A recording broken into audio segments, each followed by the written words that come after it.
you're just going to make a move, right? So that. Hello. Here is a tool to get you into a freer headspace very quickly. You might be feeling like you're a little bit stuck right now. You might be in a little bit of a thought paralysis. Maybe you don't completely trust in your decisions right now. Maybe you're feeling a little bit hopeless about other things that are happening maybe in the world, or maybe in a smaller bubble of your community. And this is something that you can do right away with things that you have right now to sort of get out of that trapped feeling. We're going to begin this exercise the same way that you would begin doodling. So all you need is something to write with. It could be a pen or a pencil, and something to write on. So what begins a doodle?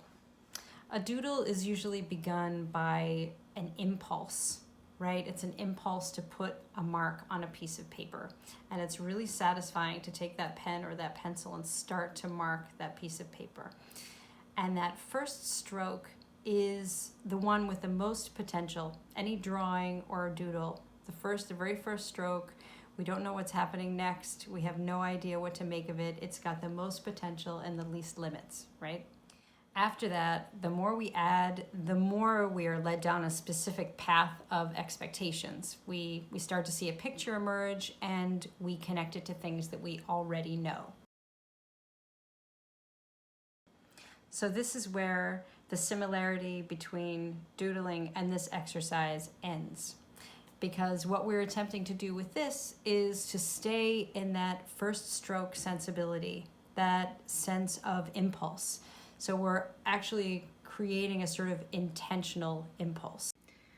So basically, after that first line, instead of making a picture, you're just going to make a move, right? So that move could be a curve, it could be a circle, it could be an angle, it could be another line, right? So you're just kind of making your hand move, and your fingers are working with your drawing automatically.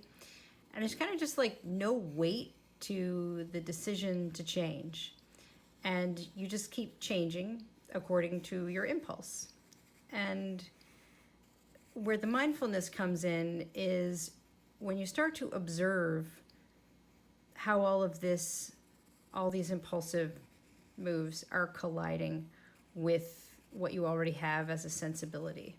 You know, like, are you trying not to be messy? Are you trying to balance the paper by having some marks in different parts of it? Do you have like a need to have a very hard pressure or a very soft pressure? And the slower you go, almost the harder it is to move past the interference of that thought machine, you know, that wants us to fall into categories, that wants us to be perfect, because there's just more time for thoughts to happen.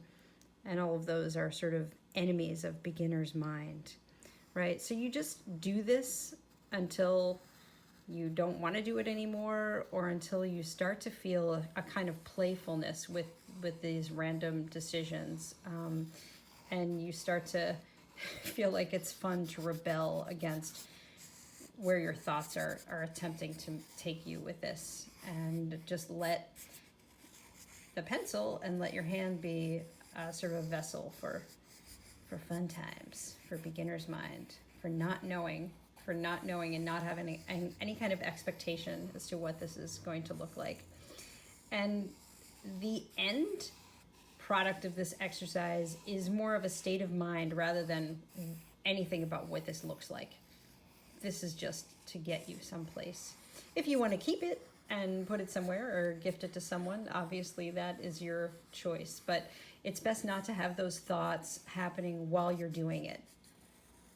So I'm going to stop there. Obviously, yours doesn't have to look anything like mine.